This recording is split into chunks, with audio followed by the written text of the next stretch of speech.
Bom dia, boa tarde, boa noite, boa madrugada, queridos irmãos e queridas irmãs. Que alegria podermos estar aqui novamente, podermos ter a oportunidade dada por Deus para mais uma vez podermos estudar a Sua palavra que nos edifica e que nos transforma.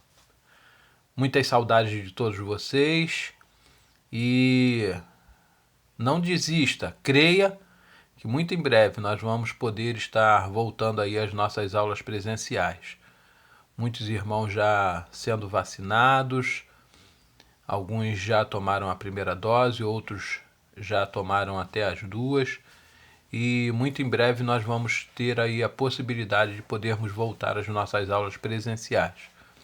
Mas enquanto isso não acontece, nós não devemos perder a oportunidade de continuarmos a estudar a palavra de Deus, porque quando não o fazemos, perdemos, porque a palavra de Deus ela sempre tem algo a nos ensinar.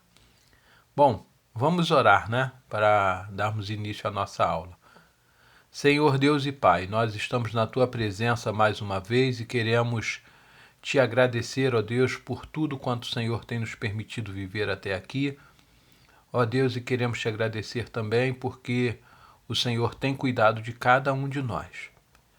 Queremos, ó Deus, te rogar que o Senhor continue a nos abençoar, a falar aos nossos corações através do estudo da Tua palavra e que possamos, ó Deus, crer de que muito em breve vamos poder estar juntos, ó Deus, nas nossas aulas presenciais e assim, ó Deus, podermos nos confraternizar, nos alegrar e presencialmente podermos estar estudando a Tua palavra. Ó Deus, quero ainda te rogar que não seja eu, mas seja o Teu Espírito Santo, ó Deus, a nos conduzir no estudo de mais esse texto da Tua palavra. Continua conosco, nós te oramos no nome de Jesus. Amém. Muito bem, estamos aí estudando o Evangelho segundo escreveu João. Estamos hoje na lição de número 7, baseada também no capítulo 7, todo ele, de João. E o título da nossa lição de hoje é Jesus e a Festa das Cabanas. Festa é um negócio que é fantástico, né? Quem não gosta? Quem não gosta de uma festa? E as festas, geralmente, elas são para celebrarmos, não é? Alguma coisa, para nos alegrarmos com os nossos amigos, com os nossos familiares, celebrando sempre alguma coisa. Existem as festas de casamento, existem as festas de aniversário, existem as festas de confraternizações, existem festas, festas e festas. E o texto que nós vamos estudar hoje, ele vai nos falar um pouquinho sobre algo que aconteceu antes, durante e até no último momento aí de uma das festas, vamos dizer aí, judaicas, né? Bom, o capítulo 6 do Evangelho que João escreveu destaca o ministério de Jesus na Galileia, onde a gente até estudou, né, na semana passada,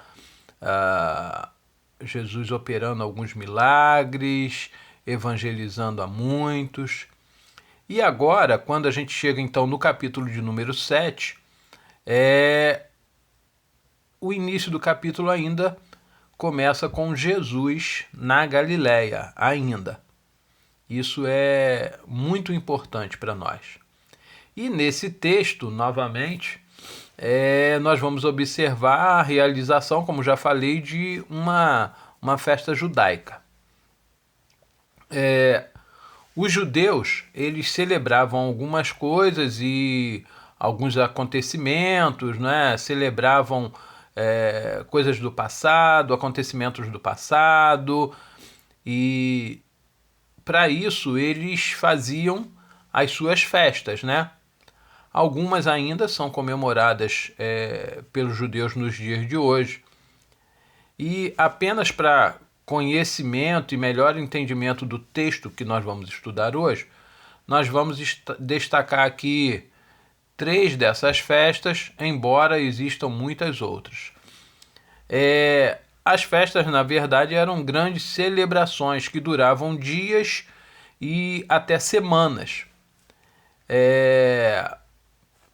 Essas que nós vamos destacar aqui, não estamos destacando necessariamente por grau de importância ou qualquer outra coisa, mas eu quis separar apenas 3 aqui só para a gente poder falar. A gente poderia falar de algumas outras, mas vamos falar apenas dessas 3, tá bom? Vamos tentar aqui entender ou conhecer um pouco das suas origens, motivações, enfim. Entre essas festas estão o Ano Novo Judaico, né? E o Ano Novo Judaico é, na verdade, a primeira das festas judaicas e acontece no mês de Nissan, o primeiro mês do Ano Novo Judaico. Essa festa se inicia com a lua nova, né? O ano novo, na verdade, judaico começa com a lua nova e segue então o ciclo lunar. Essa é uma festa que dura 10 dias. E no 10º dia, então, dessa festa acontece o dia do perdão, e este é um dia de descanso e expiação dos pecados. E é também o dia considerado mais sagrado do ano, pois todos estão próximos de Deus. Outra festa é a Páscoa, né? Que também foi adotada pelos cristãos. Na Páscoa é celebrada a libertação do povo judeu do domínio egípcio. E já na era cristã, celebramos então o sacrifício de Jesus, o Cordeiro de Deus, que foi sacrificado e morto pelos nossos pecados e ao 3º dia ressuscitado para a nossa libertação, né, vamos dizer assim, do pecado e da condenação eterna. Muito bem, vamos lá. Já falamos então de 2 aqui. Vamos seguir. Antes da gente falar propriamente da festa, que é inclusive a festa dos tabernáculos, ou a festa das tendas, ou a festa das cabanas, como alguns quiserem nominar, né? A gente vai encontrar algumas pessoas falando dessa festa com esses nomes. Vamos só voltar um pouquinho no tempo. Depois da saída do Egito, né, os israelitas saíram do Egito e peregrinaram por 40 longos anos, né, no deserto. Durante esse período, eles habitavam em quê? Em tendas, né? Porque eles estavam sempre mudando de lugar, né? E por isso eles moravam em tendas. Essas tendas geralmente eram feitas de palhas, de outros materiais, enfim. E então, por isso, a festa das cabanas, ou das tendas, ou do tabernáculo, existe. Essa festa na verdade, para o povo, para que o povo lembre de que Deus protegeu em todo esse tempo lá no deserto, né? E então, quando eles habitavam em tendas, e ainda também para lembrá-los que não faltou água, né?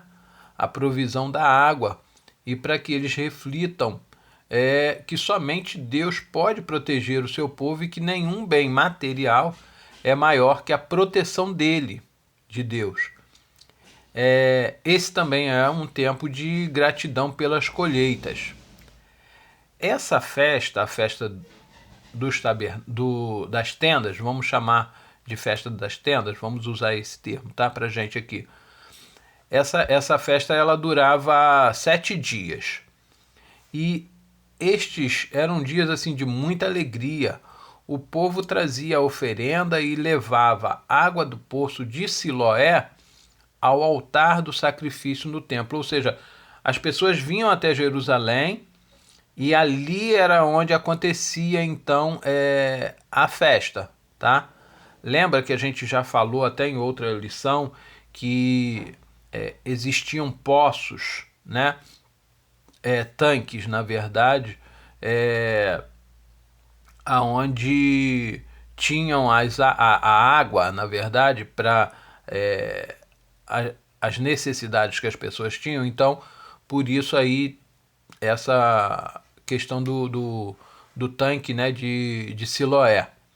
Então, as pessoas traziam, como falei, oferendas e levavam, ofertas, né, na verdade, e levavam água do poço de Siloé ao altar do sacrifício no templo. Durante esses 7 dias, um sacerdote enchia uma jarra de ouro com água do tanque de Siloé e ele era então acompanhado de uma solene procissão.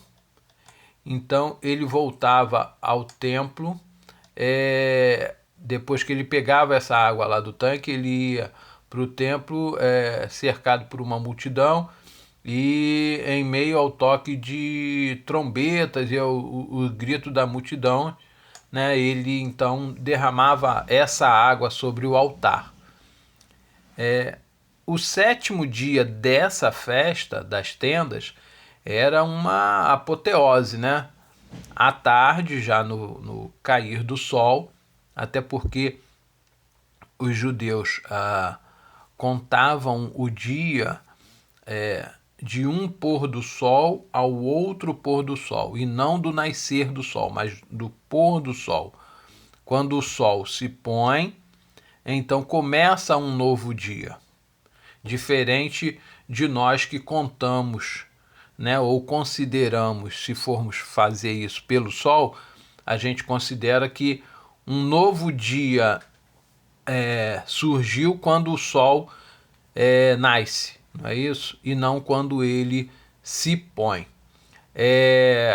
Então, como eu estava dizendo, esse último dia era então uma apoteose. Aí à tarde, né, no final, no pôr do sol, as tendas eram desarmadas e a festa então terminava.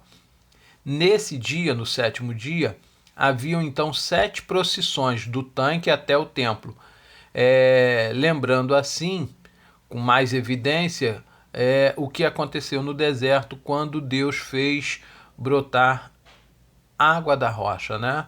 Lembra lá, tá lá em Êxodo, se não me engano, que Moisés toca na rocha e aí brota a água da rocha e o povo então recebe aquilo ali porque eles estavam necessitados da água.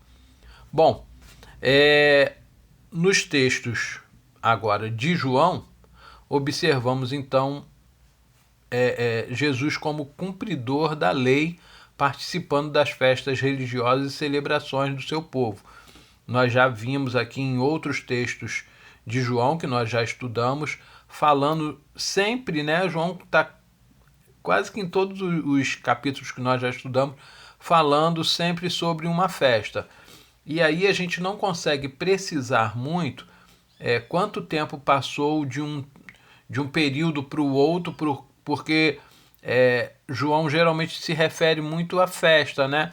Mas aí a gente consegue ter mais ou menos uma ideia, tipo uns 2 meses depois, 3 meses depois, mais ou menos, se a gente for calcular baseado nessas festas. Bom,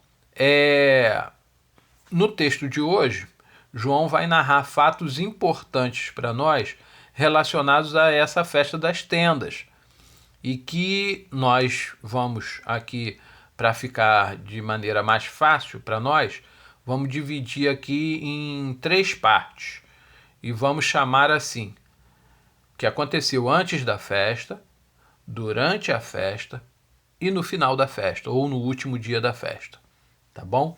Só para a gente poder conseguir entender um pouquinho a esse respeito. Vamos então aqui ao texto. Hoje nós não vamos necessariamente estar lendo o texto e falando versículo por versículo. Nós vamos falar meio que por blocos para ficar algo mais fácil para a gente, até em termos de entendimento, e para que também a gente não se estenda muito, né, na nossa aula, porque são 53 versículos e aí realmente fica bem complicado. Diz assim o texto, do verso 1 ao verso 9. Depois disso, Jesus andava pela Galiléia e já não queria andar pela Judéia, pois os judeus procuravam matá-lo. E estava próxima a festa dos judeus, chamada a Festa dos Tabernáculos. Disseram-lhe, pois, os seus irmãos: sai daqui e vai para a Judéia, para que também os teus discípulos vejam as obras que fazes. Porque não há ninguém que procure ser conhecido, que faça coisa alguma em oculto. Se fazes essas coisas, manifesta-te ao mundo, porque nem mesmo seus irmãos criam nele. Disse-lhe, pois, Jesus: ainda não é chegado o meu tempo, mas o vosso tempo sempre está pronto. O mundo não vos pode odiar, mas ele me odeia a mim, porquanto dele testifico que as suas obras são más. Subi vós a esta festa. Eu não subo ainda a esta festa, porque ainda o meu tempo não está cumprido. E, havendo-lhe dito isso, ficou na Galiléia.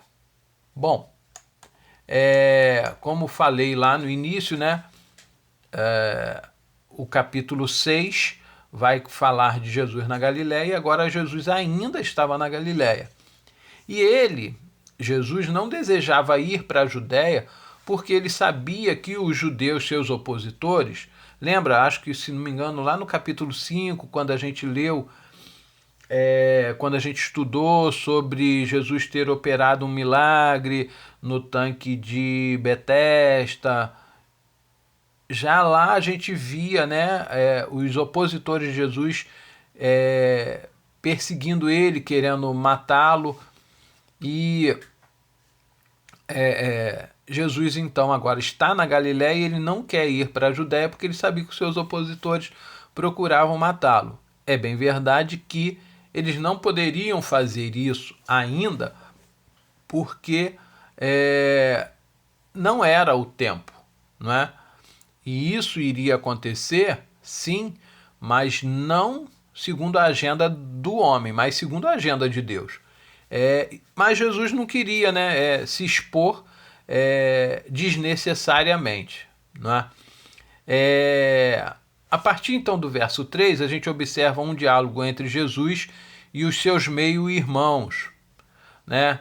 E aí a gente vai abrir um parêntese aqui e vamos lá em Mateus capítulo 13, 55 e 56, aonde a gente vai encontrar uma referência a respeito dos irmãos de Jesus, só para a gente poder amarrar um pouquinho isso aqui, tá? Mateus 13, 55 e 56 diz o seguinte: não é este o filho do carpinteiro? E não se chama a sua mãe Maria e seus irmãos Tiago e José e Simão e Judas? E não estão entre nós todas as suas irmãs? De onde lhe veio, pois, tudo isto? Então, Mateus aqui está fazendo uma referência a respeito da família, né, vamos dizer assim, de Jesus, porque esse texto, na verdade, confirma, né, que Maria e José tiveram filhos depois de Jesus. E esses irmãos de Jesus, mais tarde eles vão se converter, vão aceitar de que Jesus é o Filho de Deus, o Messias enviado por Deus, mas ainda eles não creem em Jesus como o Salvador. É bem verdade que já tinham convivido com Jesus durante quase 30 anos e, mesmo assim, eles não conseguiam ainda enxergá-lo como o Messias, né? Eles ainda não o viam assim. E aí, no diálogo de Jesus e os seus irmãos, nesse diálogo que a gente acabou de ler agora, encontramos os irmãos de Jesus tentando impor, de certa forma, para ele, que ele saísse da Galiléia e fosse para a Judéia. Para isso, eles usam o argumento de que uma pessoa que quer ser famosa não pode ficar em secreto, se escondendo, mas deve se mostrar ao mundo. Então, assim, apesar de conviverem, né, depois de tanto tempo, eles ainda não entendiam das coisas espirituais que Jesus ensinava. Eles não viam Jesus como Filho de Deus ainda. Para eles, parecia que alguém que afirmava ser o Messias prometido não podia evitar a publicidade, né? Eles queriam que, já que Jesus afirmava ser o Filho de Deus, o Messias prometido, que Jesus então tinha que estar se mostrando às pessoas, quase que subindo num pedestal, né? Vamos dizer assim. Sim, Jesus podia e deveria ser honrado, ser exaltado, ser adorado. Porém, Jesus sabia que ainda não era o tempo dele se mostrar da maneira como eles achavam que ele deveria de se mostrar. E aí eles então tentam, né, de alguma maneira argumentar com Jesus de que, ó, como se fosse isso, tá? A palavra deles. Poxa, Jesus, o Senhor, né? Talvez tenham dito você, né? Você você faz milagres, você faz prodígios, você faz algumas coisas, você se diz o Messias, mas fica fazendo isso aqui praticamente, vamos usar aí o termo, dentro de casa. De que vale isso? Você tem que se mostrar, tem que ir lá, se mostrar pro povo, né? Tem que, tipo, meio que fazer uma propagandazinha aí para poder as pessoas acreditarem, né, em você e poderem, então, e você, assim, então, conseguir mais adeptos ou mais seguidores, não é? Mas Jesus então afirma para eles que o seu tempo ainda não chegou. Provavelmente Jesus estava se referindo então à sua morte. Mas eles não entendem e pensam que ele fala então do tempo de ir à festa.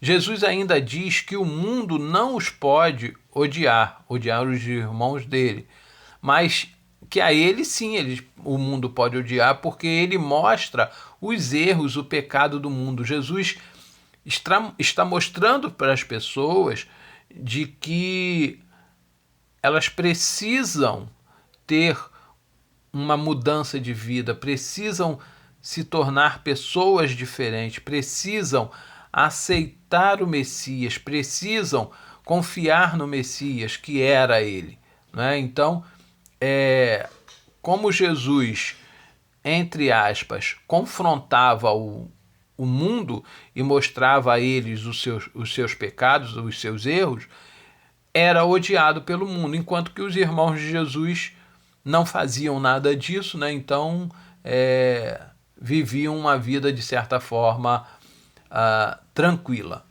No verso 8, Jesus os despede e declara que ainda não é tempo dele ir para a festa.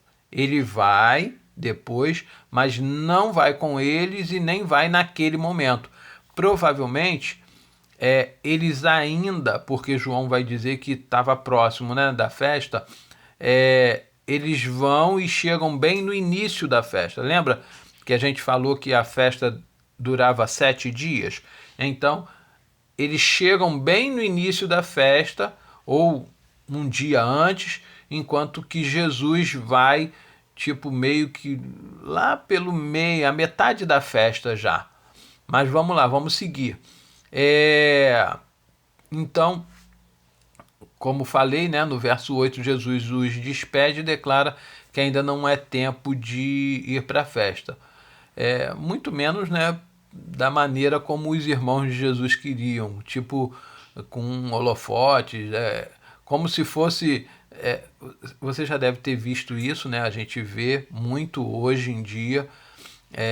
Não perca tal dia, vamos receber fulano de tal e não sei o que, e aí vem aquele anúncio todo, e quando a pessoa vem, né, com um monte de seguidores e tudo mais, e aquilo causa um alvoroço, né, e não era isso que Jesus queria.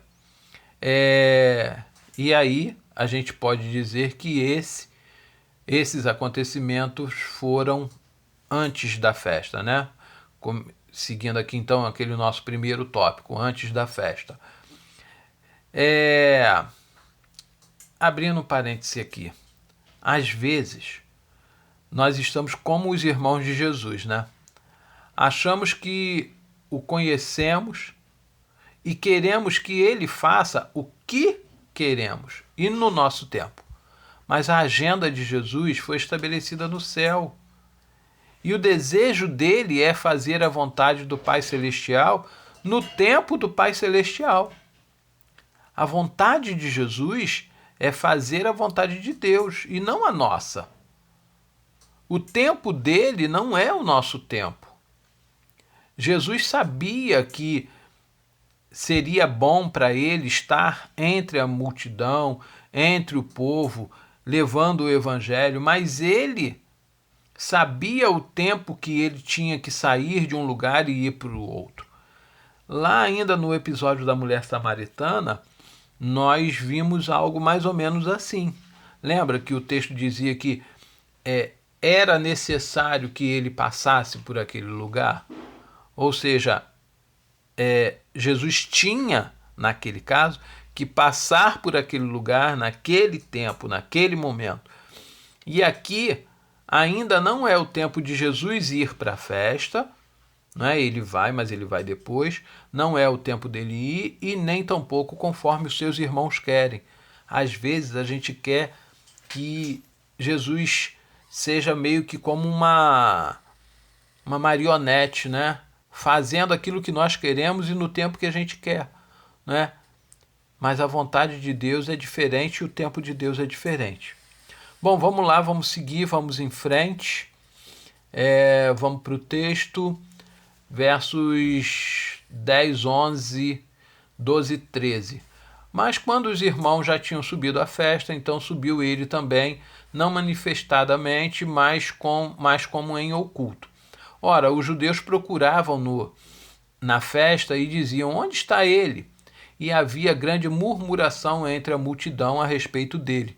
Diziam alguns: ele é bom, e outros diziam: não, antes engana o povo. Todavia ninguém falava dele abertamente por medo dos judeus. Provavelmente, né, como eu já falei, lá pelo meio da festa, Jesus vai então até lá, não como queriam seus irmãos, mas em oculto. Os judeus, os opositores de Jesus, também o procuravam. E Jesus sabia disso. Jesus era o centro das atenções por onde ele passava. É bem verdade, né? E até o texto vai nos mostrar realmente isso, que as opiniões divergiam. Uns o viam como um homem bom e outros o viam como um enganador. Então, Jesus despertava, vamos dizer aqui, que amor e ódio por parte do povo, porque as pessoas não entendiam muito bem a Jesus, né? Não conheciam e não aceitavam muito aquilo que Jesus vinha lhes ensinando. Bom, mas vamos lá, vamos 14, 15. Mas no meio da festa, subiu Jesus ao templo e ensinava, e os judeus maravilhavam-se, dizendo: como sabe estas letras, não as tendo aprendido? Bom, enquanto alguns buscavam fazer o mal a Jesus e outros discutiam se ele era bom, se ele era um enganador, Jesus então vai ao templo, não é? E a gente consegue aqui lembrar, né, baseado nas informações que a gente tem sobre a festa, de que o templo era um lugar que agora estava cheio de pessoas, né? Por conta dos rituais, vamos dizer assim, da festa, das procissões, e aquele era um lugar excelente para que Jesus pudesse então estar ali ensinando, né, falando a respeito das coisas de Deus. Então, embora, né, alguns diziam que ele era realmente bom e outros dissessem que ele era enganador, então Jesus vai ao templo e começa a ensinar. Lá em Mateus 7, 28 e 29, nós lemos o seguinte: E aconteceu que, concluindo Jesus esse discurso, a multidão se admirou da sua doutrina, porquanto os ensinava como tendo autoridade, não como os escribas. O ensino de Jesus, ele produz admiração. Jesus não tinha uma formação rabínica, né? Nem os seus discípulos, conforme a gente não vai ler, mas está lá em Atos 4,13. Mas os seus ensinos e sua autoridade vinham de Deus. Jesus, então, está ali aproveitando a oportunidade de se revelar como o Messias prometido. Esse Messias que eles esperavam, embora muitos não crescem que ele o fosse. É interessante o texto lá de Mateus, que diz que Jesus ensinava com autoridade, não como os escribas. Os escribas falavam de si mesmos. Eles se pegavam muito na questão da lei, na questão do sábado, em algumas outras questões dos mandamentos de Moisés, mas eles não tinham não demonstravam uma autoridade como o que Jesus demonstrava. E é interessante de que o texto de João vai nos dizer de que aqueles que estavam ali o ouvindo se admiravam da maneira como Jesus falava, a autoridade com que Jesus falava, porque geralmente quem fazia aquilo e fazia daquela forma eram os rabinos, né, daquela época. E Jesus não tinha frequentado uma escola rabínica, Jesus não tinha estudado junto àqueles doutores, né, junto daqueles homens letrados que de certa forma eram tão entendidos, né? Então, Jesus agora vai até nos próximos versículos falar um pouquinho sobre isso, né? O que na verdade vai gerar também um pouco mais de indignação, vamos dizer assim, junto àqueles que o estavam ouvindo. Verso 16 até o 24 diz assim: Jesus respondeu e disse-lhes: A minha doutrina não é minha, mas daquele que me enviou. Espera aí, gente, deixa eu só voltar aqui um pouquinho, porque eu acho que eu passei aqui uma coisa aqui. Deixa eu ver aqui rapidinho, no meu esboço aqui. Não, beleza. Vamos então seguir, vamos voltar aqui. Então, verso 16 até o 24, diz assim: Jesus respondeu e disse-lhes: A minha doutrina não é minha, mas daquele que me enviou. Se alguém quiser fazer a vontade dele, pela mesma doutrina, conhecerá se ela é de Deus ou se eu falo de mim mesmo. Quem fala de si mesmo busca a sua própria glória, mas o que busca a glória daquele que o enviou, esse é verdadeiro, e não há nele injustiça. Jesus, então, aqui os ensina que ele procura fazer não a sua própria vontade, mas a vontade do Pai que lhe enviou. E aí continuamos. verso 19 em diante. Não vos deu Moisés a lei, e nenhum de vós observa a lei. Por que procurais matar-me? A multidão respondeu e disse: Tens demônio, quem procura matar-te? Jesus respondeu e disse-lhes: Fiz uma obra e todos vos maravilhais, pelo motivo de que Moisés vos deu a circuncisão, não que fosse de Moisés, mas dos pais, no sábado circuncidais um homem. Se o homem recebe a circuncisão no sábado, para que a lei de Moisés não seja quebrantada, indignai-vos contra mim, porque no sábado curei de todo um homem. Não julgueis segundo a aparência, mas julgai segundo a reta justiça. Muitos, né, não sabiam ou não acreditavam, mas Jesus sabia que alguns dos seus opositores buscavam a sua morte. E quando ele diz isso, ainda é acusado de estar endemoniado, né? Porque alguns naquela multidão não conseguem entender ou não conseguem ver isso, né? O que Jesus está dizendo, de que ele sabe que alguns estão buscando matá-lo. Jesus então lembra que foi confrontado, lembra lá na questão da cura que ele fez no sábado, do paralítico? Então Jesus foi confrontado por curar num sábado.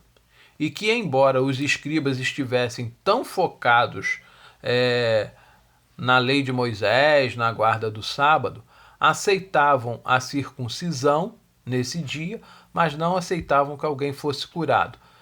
Só para a gente poder pegar aqui rapidinho, a circuncisão era considerada como se fosse, vamos usar aqui um termo só para a gente poder entender, como se fosse uma purificação, vamos dizer assim, tirar alguma coisa ruim que está no corpo de uma pessoa, para que aquela pessoa consiga continuar a estar bem, como se fosse isso, a circuncisão, só para a gente não entrar muito em detalhe. E todo menino, ao 8º dia de nascido, ele era então circuncidado. Pronto. Só que, dependendo do dia que aquele menino nasceu, o dia da circuncisão, ou seja, o 8º dia, acontecia de ser num sábado. Então, eles no sábado podiam purificar, vamos dizer assim, limpar aquela pessoa, mas não aceitavam de que Jesus pudesse curar alguém, o que seria também algo mais ou menos semelhante, né? Se eu posso ajudar essa pessoa a viver melhor circuncidando ela no sábado, por que eu não posso ajudar essa pessoa a viver melhor curando-a no sábado? Isso eles não entendiam, né? E aí Jesus então coloca isso aqui para eles, né? A respeito lá da lei de Moisés, né? Eles se diziam tão cumpridores da lei, mas cumpriam, porém não entendiam, né? E existia, a gente já falou isso nas outras lições, um rito muito grande, o sábado, na verdade, tinha se tornado um peso e não um dia realmente de descanso. Vamos seguindo, verso 25 em diante. Então, alguns dos de Jerusalém diziam: não é este o que procuram matar? E ei-lo aí está falando abertamente, nada lhe dizem. Porventura não sabem verdadeiramente os príncipes que este é o Cristo? Todavia, bem sabemos de onde este é. Mas quando vier o Cristo, ninguém saberá de onde ele é. Clamava, pois, Jesus no templo, ensinando e dizendo: vós me conheceis e sabeis de onde eu sou. E eu não vim de mim mesmo, mas aquele que me enviou é verdadeiro, o qual vós não conheceis. Mas eu Conheço-o, porque dele sou e ele me enviou. Procuravam, pois, prendê-lo, mas ninguém lançou mão dele, porque ainda não era chegada a sua hora. E muitos da multidão creram nele e diziam: quando o Cristo vier, fará ainda mais sinais do que os que este tem feito. Os fariseus ouviram que a multidão murmurava dele essas coisas, e os fariseus e os principais dos sacerdotes mandaram servidores para o prenderem. Verso 32. Disse-lhes, pois, Jesus: ainda um pouco de tempo estou convosco, e depois vou para aquele que me enviou. Vós me buscareis e não me achareis. E aonde eu estou, vós não podeis vir.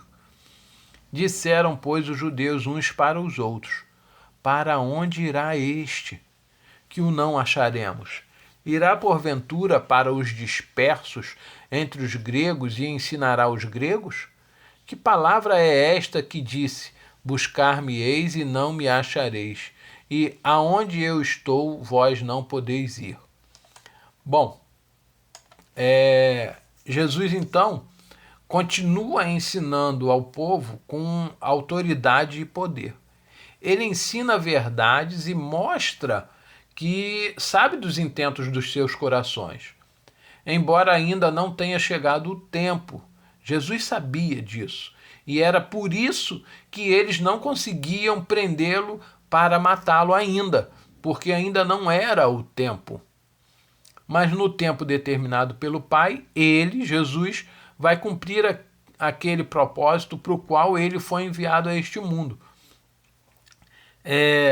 É interessante a gente pensar de que, como Jesus fala para eles, eles não conseguem entender porque eles não creem de que Jesus fosse o Messias prometido.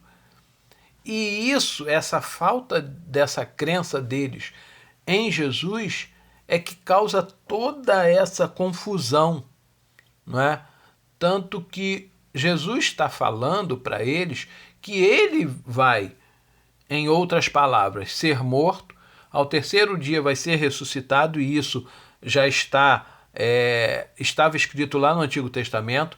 Ele ao terceiro dia vai ser ressuscitado e ele vai voltar para o Pai. E lá eles não vão conseguir achá-lo. Eles vão buscar por ele, e primeiro eles vão buscar por ele na sepultura, não vão encontrá-lo mais, porque ele vai ter ressuscitado. E depois eles vão buscar por Jesus na própria terra, mas não vão encontrá-lo porque Jesus já vai ter voltado aos céus. Isso é algo que eles não conseguem entender. Eles não conseguem entender. E tudo isso ainda aconteceu também no período que a gente pode dizer que é durante a festa. Então, até aqui a gente já viu o que aconteceu antes, quando os irmãos de Jesus queriam que ele fosse para a festa. E agora a gente já viu todo esse desenrolar dos ensinamentos de Jesus no templo, quando ele vai falar de tantas coisas àqueles que estão ali o ouvindo. E isso, então, a gente pode dizer que foi o que aconteceu durante a festa. Então nós já vimos o que aconteceu antes e o que aconteceu durante a festa das tendas. E agora, no último dia da festa, vamos ver aqui. Bom, só para a gente lembrar um pouquinho, no último dia da festa haviam então 7 procissões levando a água do tanque de Siloé para o templo. Isso era também para lembrar que Deus fez jorrar a água da rocha e assim saciou a sede do povo lá no deserto. Agora então Jesus volta ao templo nesse último dia e afirma que ele é a fonte de água viva e que quem crer nele passa a ter a água viva ou a água da vida. Vamos lá, verso 36 em diante. E no último dia, o grande dia da festa, Jesus pôs-se em pé e clamou dizendo: se alguém tem sede, que venha a mim e beba. quem crê em mim, como diz a Escritura, rios de água viva correrão do seu ventre. E isso disse ele do Espírito que haviam de receber os que nele crescem, porque o Espírito Santo ainda não foi dado,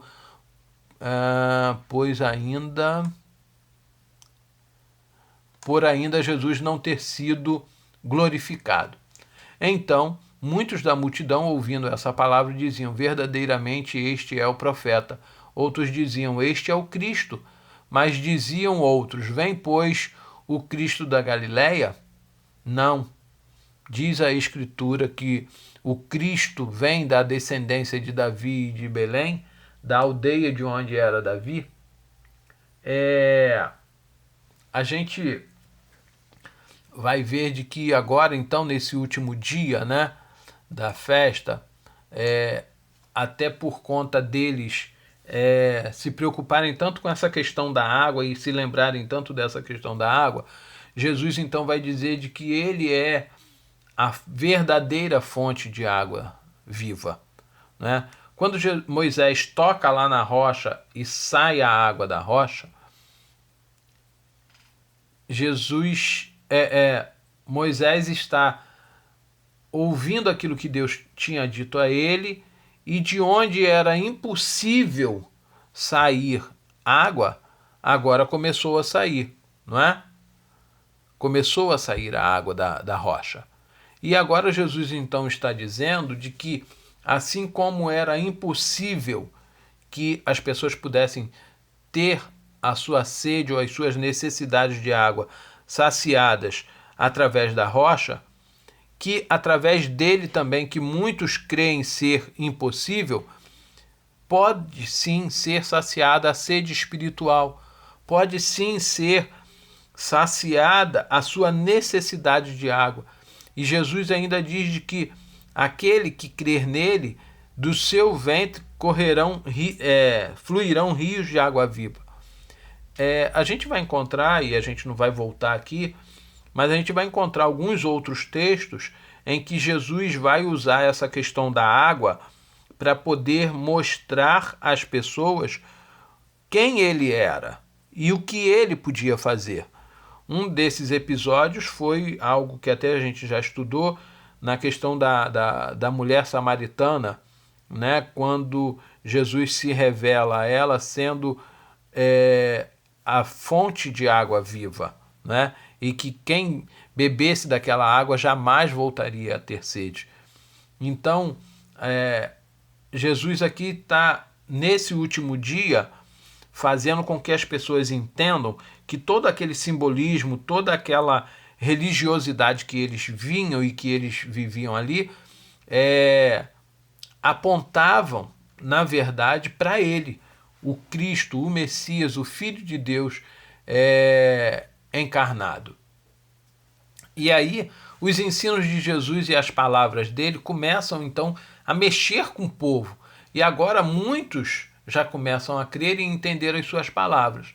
Mas, como sempre, muitos também ainda insistem em querer lhe fazer o mal e a tentar repreendê-lo, a tentar não fazer com que o povo não creia nele, né?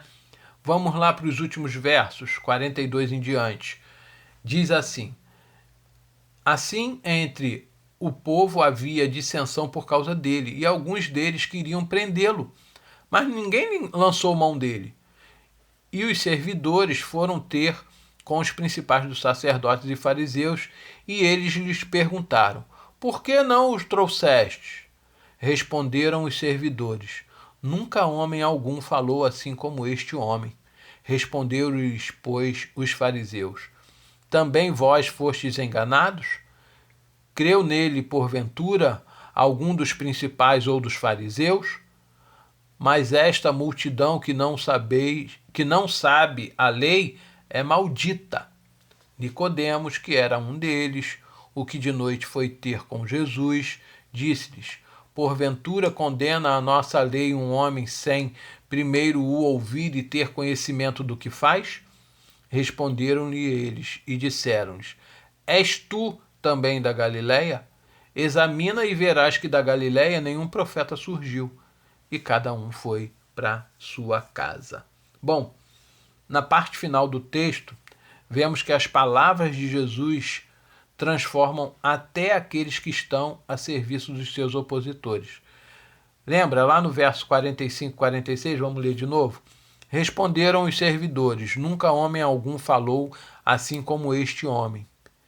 Responderam-lhes, pois, os fariseus: também fostes vós enganados? É interessante isso, né? Nunca homem algum falou assim como este homem. Aqueles homens que foram para poder ver Jesus e poder prendê-lo e trazê-lo, eles ficam admirados e percebem de que a maneira como Jesus fala, o que Jesus fala, é algo que os toma por completo, os invade de uma maneira que eles não conseguem prendê-lo, porque eles ficam admirados de como Jesus fala, o poder, a graça, a autoridade nas palavras de Jesus. E é interessante que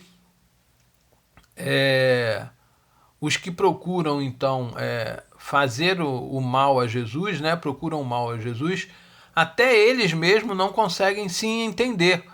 Entre eles mesmos, uns aceitam, outros não aceitam, e nesse momento, inclusive, eles que dizem que guardam tanto a lei, né, são confrontados até mesmo por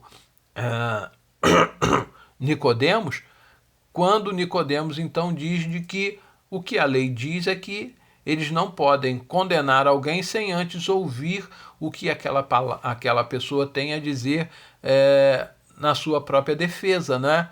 Então a gente vai ver de que eles estão mais preocupados sobre de que, bom, daquele lugar ali não pode vir coisa boa, não pode sair nenhum profeta, do que realmente crer de que Jesus, independentemente de onde ele veio, de onde ele tenha nascido, ele é o Filho de Deus. Ele é o Salvador do mundo. E é interessante a gente notar digamos assim, esse desentendimento que vai acontecer. São os que estão a serviço, né, dos opositores de Jesus, que ouvem Jesus falar e veem o poder que Jesus tem nas suas palavras. São eles mesmos, os escribas, os doutores da lei ali, que começam a se desentender porque alguns conseguem ser alcançados pela boa palavra de Jesus e outros não conseguem, e aí começa então essa divisão, vamos dizer assim. E aí, ainda, né, nos nossos dias, nós vamos encontrar pessoas que não creem que Jesus é o Filho de Deus, que às vezes vão acusá-lo de tantas outras coisas também. Mesmo com todas as evidências e com a própria palavra de Deus hoje confirmando, né, a divindade de Jesus, o fato de Jesus ser realmente o Filho de Deus, nós vamos encontrar pessoas que não creem. Porém, mesmo assim, nós, os que cremos e que já entregamos nossas vidas a Ele, precisamos continuar a testemunhar do seu amor, da sua graça e também do seu poder. Muitos ainda há que estão perdidos sem Cristo. Ele, Jesus, ele é a fonte de água viva. Ele é o Cristo, aquele que pode transformar a vida de muitos, e por que não dizer de todos. Um dia, não iremos mais, assim como essa festa lembra, não iremos mais morar em tendas, né, como de forma provisória, como a gente vive hoje, né? Porque essa morada que nós temos aqui hoje, as nossas casas, por mais bonitas, por mais belas, por mais seguras que a gente as considere, elas são uma morada provisória. Um dia nós partiremos daqui. E essas tendas, vamos dizer, que nós habitamos hoje, elas não serão mais a nossa casa. E um dia nós então iremos para o nosso verdadeiro lar, lá nas mansões celestiais, que é uma morada eterna e definitiva.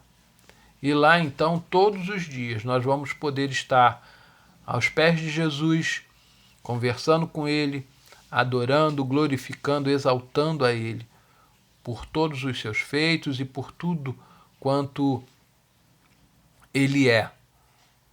E a nossa oração hoje é de que Deus possa realmente ser essa fonte de água viva e que nós possamos realmente crer de que existe uma morada eterna e que precisamos continuar a pregar o Evangelho de Jesus a todas as criaturas. As festas, as celebrações, elas existem para nos lembrar dessas coisas, mas não pode ser somente isso. Precisamos crer e pregar o Cristo em todo o tempo, para que possamos um dia realmente estarmos glorificando e exaltando o nome dele lá nos céus. E assim a gente termina então aqui a nossa lição de hoje. Deus possa estar aí abençoando a sua vida, a sua casa, a sua família. Por favor, não deixe de confirmar lá que você ouviu a lição e continuemos então em oração uns pelos outros e que Deus a todos abençoe. Até a nossa próxima aula, o nosso próximo encontro, em nome de Jesus. Um abraço a todos. Deus a todos abençoe.